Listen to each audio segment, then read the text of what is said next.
All right, you're going to open up a new document, and you're going to find that when you open up a new document, it always comes up as a square. And if you look down over here, you can see that it says pages and layers. If you click onto pages, it shows you that you have one page up right now. Think of it as like having one or two or three works open when you're working at the same time. And it's going to come up automatically at 640 pixels by 640 pixels, which is a square. And it's going to have a little lock on it. So in order to change it in one dimension, then you have to unlock it. And then you can just click the up arrow or the down arrow and change the dimension. Or you can go to custom size and choose many different things like a Facebook cover photo or Facebook shared image, all that kind of fun stuff on down here. So what I want you to do today is go to US paper and click letter, and then that will change the size of your canvas that you're working on to a letter.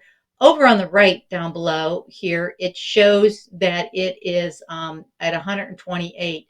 So I'm going to reduce it down to 100 so that you can see my whole area. So the area inside of the gray rectangle is the area in which I'm building my design. First thing that we're going to do, we're creating the snowman scene. You're going to take a rectangle and you are going to pull down and fill in the area. Now, it will fill in with whatever color. I don't know how it picks its first primary color, but you're going to click over here and you're going to turn it to a linear gradient. It will always turn into black and white. So then you come over here and click in the blue area, click where you want your blue to be. And I think I need it to be just a wee bit lighter for like a nice sky. So I'm going to go that route. Maybe I'm going to go even higher. Yeah, that's kind of green. Yeah, so I'm going to go like that and leave that right there and say, okay. Now, in order to be able to do other things on top of this layer, I don't want it to move around anymore. So I'm going to right click and I'm going to hit lock object. Now I cannot move the rectangle. It's there and it's good. Next, I need to create my snow scene down on my snow land down in the bottom. And you're probably thinking to yourself, well, why don't you just use the pencil tool? Well, the pencil tool draws a pretty choppy line that I don't like. So what we're going to use is the pen tool, and it has a neat little characteristic to it. So I'm going to click right on the edge here, about 1/3 up from the bottom, and I'm going to drag it, and you're going to see that it's straight to start with. But if I go like that, and I keep going like that, it's going to stay straight. But if I double click on it, it gives me these little handles. And if I pull, look at how it curves. Yep, it does. And then I let go of that, and then I click again, and it can finish the line. So I don't want to do that. What I want to do is I want to come in and I want to click. Oh, I got to pick the pen. Then I'm going to click. Then I'm going to stretch. Then I'm going to hold down the mouse. Don't let go. And then I'm going to let go. Then I'm going to click again. Double click again. Hang on. Pen tool. Click, click, stretch. I'm not holding down anything. I just let go of the mouse and I pull it up and I click.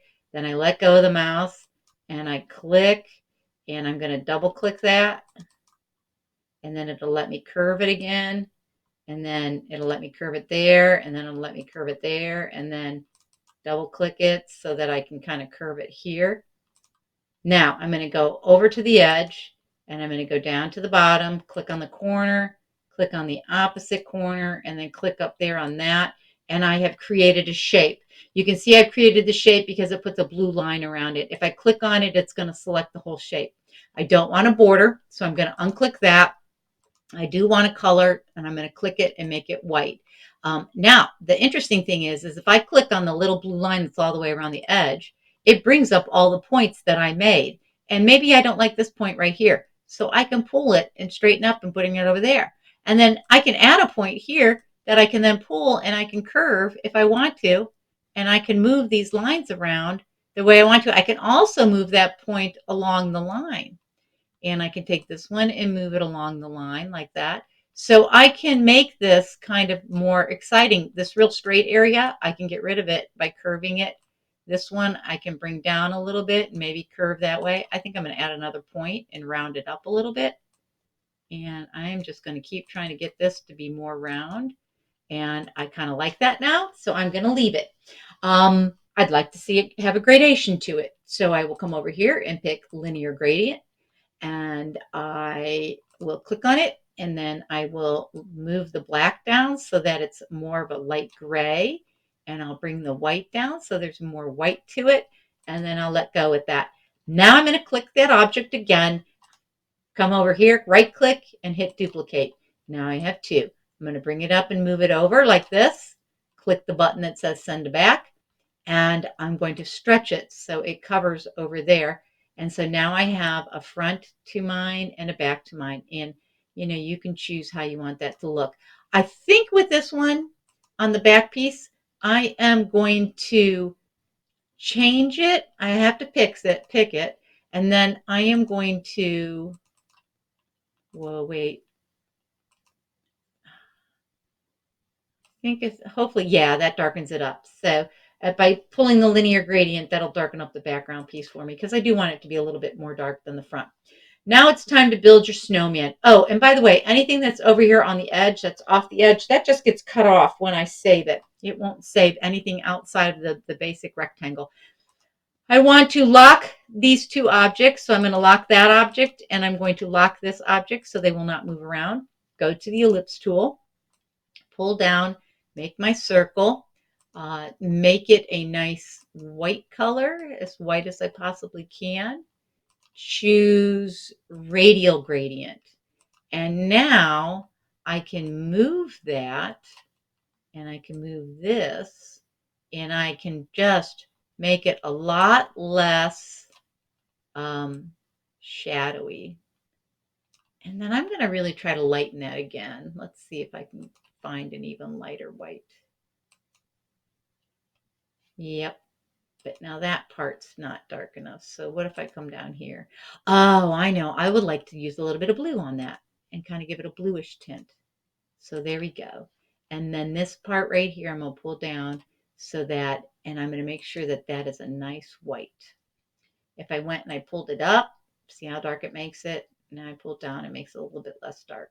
Okay, got my circle, first circle, select it, Control C, Control V, move it up, hold down Shift, pull the corner, shrink the middle ball.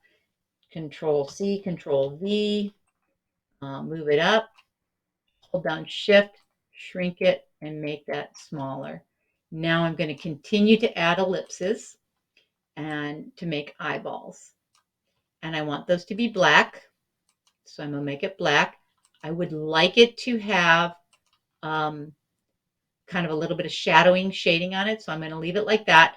Then I'm going to do Control C, which is copy, and Control V, which is paste. And oops, did not do that. Hang on. Control C, Control V. There we go. And there's my other eyeball. Okay. Now I'm going to go ahead and make the mouth.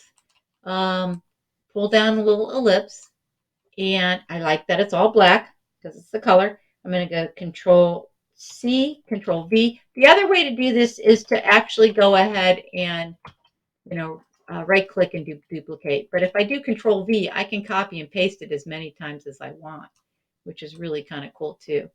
And I'm going to proceed to try to put these together to make them look like a mouth and get them into the nice shape of a mouth.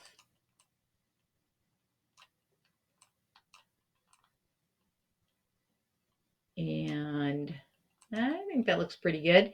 Now, click, select them all, group them, and then Shift key, hold the corner, and shrink it. So I got myself a nice little mouth. Whoops. And now I can pull it down and I can put him onto my little snowman. Now he also needs a nose. So coming over here to more shapes, I'm going to choose triangle. And I'm going to pull out and make like a big, giant, long, skinny triangle. I haven't let go of my mouse button yet, so I can change around the shape. It's black. Don't want black. Gonna pick a color. Gonna go for orange. Traditional, I know. Now, I don't like how sharp and pointy these are because that's normally what a carrot doesn't look like that. So I'm going to double click on it, and up come these little tiny things that can help me round out the edges.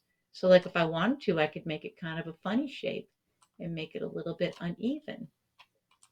All right, double click it or just click on it so I can select the whole thing. And now I'm going to hold Shift and I am going to shrink it down so it becomes a nose size. And then I am going to turn it and put it in there. So now he has a nose. Buttons on his shirt, or on the front of him, I should say. I'll put one, and then I can go Control C, Control V, move that one down here, Control V, move that one down here. And I suppose if I wanted to, I could add in some more. That truly is, I feel like that's overkill. Snowman should never have more than 3. Now, what you're going to do now is you're going to create his arms. So using your pencil tool, and the reason why I'm using the pencil tool for the arms is because I don't really care if it looks kind of choppy, because it's a branch and I want it to look choppy. So I'm going to start, and I'm just going to draw out a shape that looks sort of branch-like. Then I'm going to, you'll notice that it's a border for right now. So I want to make it brown. I know I can find a good brown over here, but I also want to make it thicker. So I'm going to go up to about 6, 7 pixels. Excellent. And then I'm going to get my pencil tool again and draw another piece coming out from here. And using my eyedropper tool, come over, select that brown, turn it brown, come here and make it also 6 pixels. Maybe I'll do it 7 this time. I'm going to do Control C, Control V, so that I can then move this over here. And I am going to flip this. There we go. And I'm going to move that in there so it's attached. Actually, I think I'll twist it a little bit. And there's his arm. Now I'd like to keep all of those together, so I'm going to click and select all 3. And I know that I've selected all because as I go over, hover over each one, the little blue line shows. So I've selected them all. Right click it. I'm going to group them. And then I'm going to do right click and I'm going to duplicate them. And then I'm going to move that one over to this side and flip horizontal and move it on down onto the snowman's body. Move this one on down onto the snowman's body. Now I'd like Mr. Snowman to have a hat. I'm going to use the rounded rectangle, and I am going to pull across and make just a nice little rounded rectangle here. Something kind of long and skinny, give him like a stovepipe hat. Then I'm going to use the regular rectangle, and I am going to pull down and give him like a top hat, like that. Then I'm going to use the rectangle again, and starting kind of like at the edge, I'm just going to pull across and stop at the other edge, but I'm going to change the color of that to red. And now he has a stripe on his hat. And if you think it's a little bit too tall, you can just pull it down and shrink it like that if you want to make it shorter. If you want to actually keep it like in size, you can make it shorter the other way. Again, need to group those so they stay together. But now I'm going to group the whole snowman together. So I'm going to take my cursor, put it down here, select everything. And then I'm going to go group. And now test to see. Yep, I've got it all. Yay! So there's my Mr. Snowman. I'm going to duplicate him. I'm going to move him back here. I'm going to hold down the Shift key and make him tinier. So now he's got a little guy back there in the way background showing up. Now, the last thing that I'm going to show you today is how to add footsteps. So with the footsteps, what I did is I created kind of like an ellipse for the back of it, or a circle. And then I made another ellipse where I kind of pulled it out so it was more like an oval-y shape. Turn that, put it on there. Thought it was too long, so I shortened it a little bit. Turned it again just a wee bit. And then I shortened it some. And yeah, I think it needs to be a little bit wider. Okay, so there's my foot. And I want to select the other piece too, so I'm going to hold down my Shift key and I'm going to click that. And while I'm holding down the Shift key, I'm going to click the other one. Aha, you're probably thinking to yourself, Mrs. Kruger, why don't you just go like this? And the answer to that question would be yes, I should just do that. And now I'm going to unite them. And I have my first footstep. Bringing it down here. It obviously looks too big, so I'm going to shrink it a little bit. And I also don't like that it's just black. It doesn't really work. So here comes my favorite friend, my linear gradient. And I'm going to give him a little shadow. But then I'm also going to give him an inset shadow, and I'm going to move that up to like, oh, it's white, so it's not showing up. I want it to be black. So I'm going to move that down a little bit. So now it kind of almost looks like he's got a footprint there.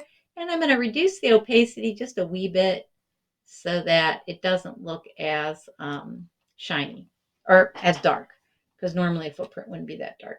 And I suppose if I wanted to, I could make it even look like it was more in perspective by, grabbing it and making it skinnier like that. Okay, so now I can either right click and do duplicate, or I can do Control C, Control V, Control V, Control V, Control V, Control V, Control V. You have to decide how many shoes you're going to put in there. Alrighty. Um, it's like flipping it. Okay, so there's footprint number 1, number 2, number 3. So you're going to go ahead and put them all in here. And technically, I mean, since they're getting closer to the front of the frame, you would make them bigger as they got closer. So it kind of is really up to you how you choose to make that look realistic.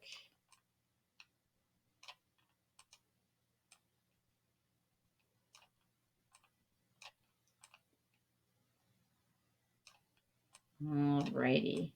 So what I think I'm going to do is I am going to make these ones in the back smaller.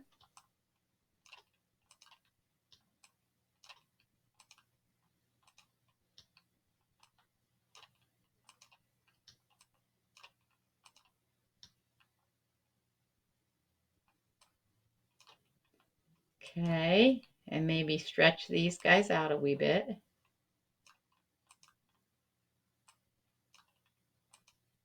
Because they're getting closer and bigger.